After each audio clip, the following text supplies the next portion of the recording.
ఇందులో ముఖ్యంగా బిఎల్ఏ 1 అనేది మన నియోజకవర్గానికి సంబంధించి ఇన్ఛార్జ్ ఎవరైతే వాళ్ళు రిజిస్టర్ చేస్తారు. బిఎల్ఏ 2 అంటే ప్రతి బూత్ కి సంబంధించి మన గ్రామ స్థాయిలో ప్రతి బూత్ కి సంబంధించి ఒక బిఎల్ఏ 2 గా మనం రిజిస్టర్ చేసుకోవాలి.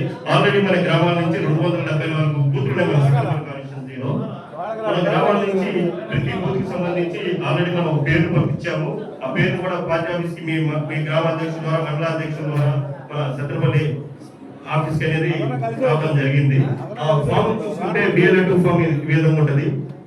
స్టార్టింగ్ లో వచ్చేసి booth level officer enrolment part number అంటే మన ఓటర్ లిస్టు. సాధారణంగా ఏంటంటే మనం గ్రామ పంచాయతీ ఓటర్ లిస్టులు మన దగ్గర అధికంగా ఉంటాయి. గ్రామ పంచాయతీ ఓటర్ లిస్ట్ లో ఉన్న పార్టీ నెంబర్ కాదు తీసుకోవాల్సింది. అసెంబ్లీకి సంబంధించి 2025 సంబంధించిన ఓటర్ లిస్ట్ లో మన పార్టీ నెంబర్ మన సీరియల్ నెంబర్ తీసుకోవాలి.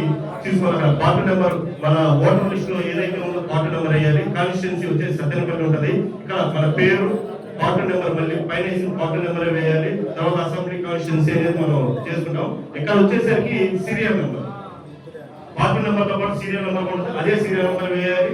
అక్కడ వచ్చేసి మన పేరు తండ్రి పేరు ఇవన్నీ వేసుకుని ఇక్కడ మన ఫోన్ నెంబర్ ఇస్తాం. ఖచ్చితంగా ప్రతి బిఎల్ఏ 2 లిస్ట్ లో అభ్యర్థి ఎవరైతే మనం పెట్టుకున్న అభ్యర్థి ఉన్నారో వాళ్ళకి 3 సంతకాలు ఉంటాయి. ఇక్కడ ఇక్కడ ఇక్కడ తర్వాత వైట్ బ్యాక్గ్రౌండ్ తో ఉన్న పాస్పోర్ట్ సైజ్ ఫోటో తీసుకొని అతికించి దాని కింద కూడా అంటే కింద అనేది ఆ ఫోటో పైన సంతకం అనేది క్లారిఫికేషన్ రాలేదు. అది మనకి స్టార్ట్ అయినప్పుడు మన బిఎల్ఏ వాళ్ళు ఎక్స్ప్లెయిన్ చేస్తారు. చేసి అక్కడ ప్లేస్ డేటు ఇక్కడ వచ్చేసేసి మన పార్టీ సీల్ వేస్తారు.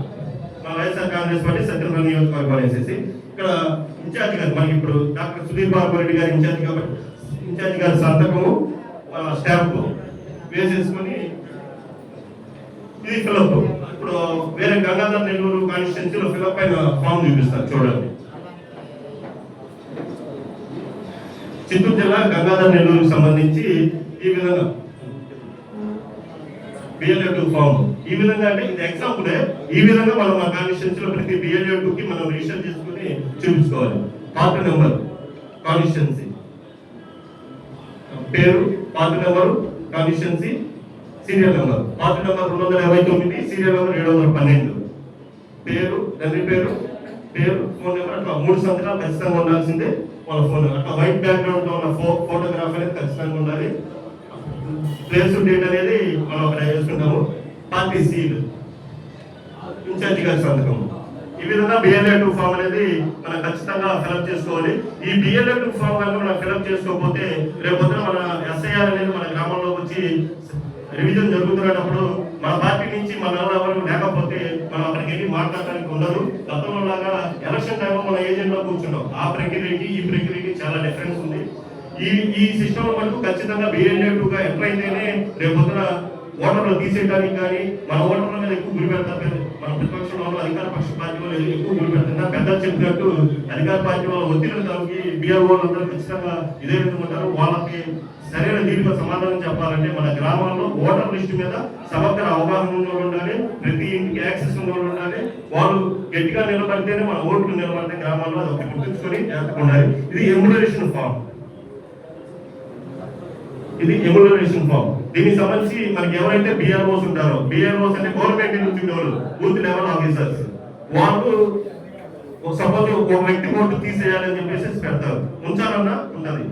ఈ ఎమ్యులరేషన్ ఫామ్ ఒక బూత్ లో వచ్చేసరికి 1200 ఓట్లు ఉంటాయి. ఆ 1200 మందికి ఖచ్చితంగా ఎమ్యులరేషన్ ఫామ్ అనేది ఇస్తారు.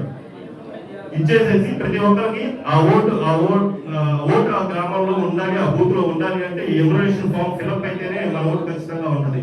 ఈ ఎమ్యులరేషన్ ఫామ్ అనేది ఫిలప్ కాలేదు అంటే పూర్తి కాలేదు అంటే మన ఓటు లేనట్టే. ఎందుకంటే ఆ లిస్ట్ లో మన పేరు ఉంది అంటే ఖచ్చితంగా ఎమ్యులరేషన్ ఫామ్ అనేది వస్తుంది. ఇందాక మన శ్రీనివాస్ గారు చెప్పినట్టు 1951 నుంచి 2004 దాకా 8 సార్లు ఈ ఎస్ఐఆర్ అనేది జరిగింది దేశవ్యాప్తంగా. తర్వాత 2004 నుంచి ఇప్పటివరకు ఎక్కడా కానీ ఈ ఎస్ఐఆర్ ఎక్కడ జరగలేదు. ప్రజెంట్ ఇప్పుడు ఈ ఎలక్షన్ కమిషన్ ఆఫ్ ఇండియా అనేది ఎస్ఐఆర్ అనేది తీసుకురావడం జరిగింది. దాంట్లో ఈ ఎమ్యులరేషన్ ఫామ్ అనేది కీలకమైనది. ఖచ్చితంగా ప్రతి ఒక్కరు అందుబాటులో ఉన్న వాళ్ళు మన బిఎల్ఏ 1 ఎవరైతే ఉన్నారో వాళ్ళు ఖచ్చితంగా ఎమ్యులరేషన్ ఫామ్ చూసుకొని దాని ఏదైనా అబ్జెక్షన్స్ ఉంటే మనం కూడా పెట్టవచ్చు. సపోజ్ అవతల పార్టీ వాళ్ళు ఉంటారు, వాళ్ళ మీద అధ్యక్షం రైజ్ చేయాలి. మనం కూడా ఎమ్యూనరేషన్ ఫామ్ తీసుకొని వాళ్ళ మీద అధ్యక్షం రైజ్ చేసేసి వాళ్ళ ఓటు కూడా మనం చూపించవచ్చు. ఇది మనపై బిఆర్ బోర్డు కనుక ఎవరైనా మాట్లాడకపోతే మండల స్థాయిలో ఏఈఆర్ ఉంటారు, రిజిస్టర్డ్ ఎలక్ట్రానిక్ రిజిస్టర్ ఆఫీసర్, లేదంటే నియోజకవర్గ స్థాయిలో ఈఆర్ఓ ఉంటారు, ఎలక్ట్రానిక్ రిజిస్టర్ ఆఫీసర్. అట్లా వాళ్ళకి మనం డైరెక్ట్ గా ఎవరైతే మన బిఎల్ఏ రిజిస్టర్ బిఎల్ఏ వాళ్ళు ఉంటారో వాళ్ళ ద్వారా మనం ఇచ్చుకొని పార్టీ ద్వారా ఇచ్చేసేసి వాళ్ళ ఓట్లు కూడా మన అధ్యక్షులు రైట్ చేయవచ్చు. ఇక్కడ ఏంటంటే గ్రామాల్లో సాధారణంగా వలస కూలీలు ఉంటారు, ఎక్కడో బతకడానికి పోయిన వాళ్ళు, సపోజ్ హైదరాబాద్ అని, బెంగళూరు అని, చెన్నై అని చెప్పేసి చాలా ఏరియాలో బతకడానికి పోయి ఉంటారు. వాళ్ళకి మ్యాక్సిమం ఏంటంటే ఓట్ల టైంకి వస్తుంటారు. వాళ్ళు మనం గుర్తించుకొని వాళ్ళు మన పార్టీ వల్ల వేరే పార్టీ వాళ్ళని ఫస్ట్ గుర్తించుకోవడము, వాళ్ళు మన పార్టీ వాళ్ళు అయితే ఖచ్చితంగా వాళ్ళ అడ్రస్ ఎక్కడ ఉంటారో వాళ్ళ ఫోన్ నెంబర్ అనేది నోట్ చేసి పెట్టుకోవడము, వాళ్ళు ఎవరైనా అక్కడ ఉంటే వాళ్ళే కూడా పేరు కనుక్కొని వాళ్ళ దృష్టి మనం టిక్ పెట్టుకొని వాళ్ళ మీద అబ్జెక్షన్ రైజ్ చేసే విధంగా మనం ప్రయత్నం చేయడము అదొకటి. ఇంకోటి ఏంటంటే సాధారణంగా మనం గ్రామ పంచాయతీ ఎలక్షన్స్ గురించి చూసుకుంటుంటాం. ఏంటంటే మన ఇంట్లో మన ఆడపిల్లలను పెళ్లి చేసి పంపిస్తాం. వాళ్ళ ఓటు ఏంటంటే గ్రామ పంచాయతీకి మనం ఉపయోగపడతాం, సాధారణంగా మనం తీసేయము. వాళ్ళే అంటారు, మనమే అంటారు. అది ఈ రోజు ఈ ఎస్ఐఆర్ వచ్చేసరికి ఖచ్చితంగా మనకి అది ఇబ్బందికరమైన పరిస్థితి. ఏంటంటే మన ఓటు తీసేయడానికి మన అధ్యక్షులు పెట్టాలి, వాళ్ళ ఓటు తీసేయాలంటే మనం ఖచ్చితంగా మనం కూడా అధ్యక్షులు పెట్టాలి. అధ్యక్షులు పెట్టాలంటే ఖచ్చితంగా మనం బిఎల్ఏ 1 గా రిజిస్టర్ అయి ఉండాలి. దీంట్లో ఏది చేయాలన్నా మనం మన పార్టీ తరఫు నుంచి కానీ మన గ్రామంలో మనం ఏది చేయాలన్నా ఖచ్చితంగా బిఎల్ఏ 1 అనే వ్యక్తి గ్రామంలో నిలబడి ఉంటేనే రేపు మన పార్టీ జెండా ఆ బూత్ లో కానీ ఆ గ్రామంలో కానీ రెప్రసెంట్. మనం దీని కనుక ఖచ్చితంగా ఏముంది అని విస్మరిస్తే మటుకు ఘోరానికి ఘోరంగా ఇబ్బంది పడాల్సిన పరిస్థితి వస్తుంది. ఎందుకంటే ఈ రోజు వాళ్ళు చేసే కార్యక్రమాలు అనేది మనం చూస్తానే ఉన్నాం.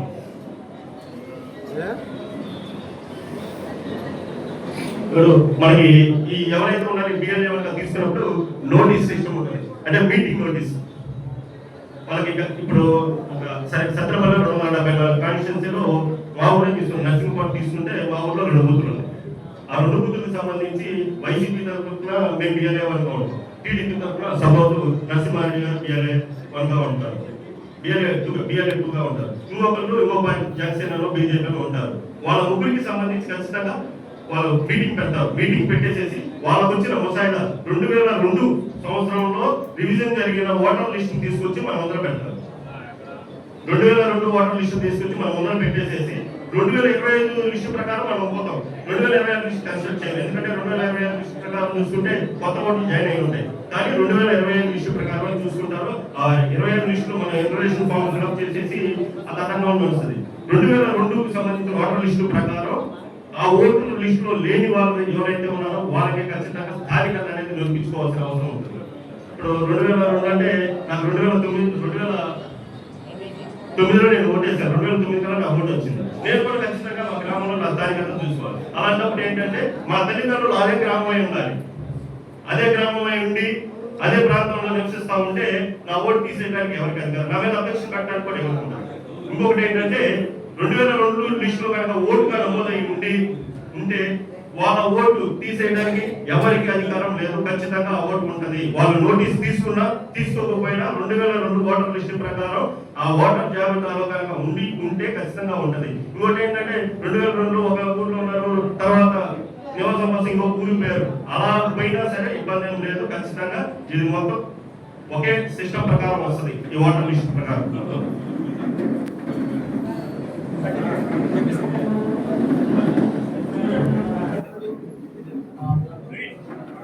దయచేసి అందరూ కూర్చోండి. దయచేసి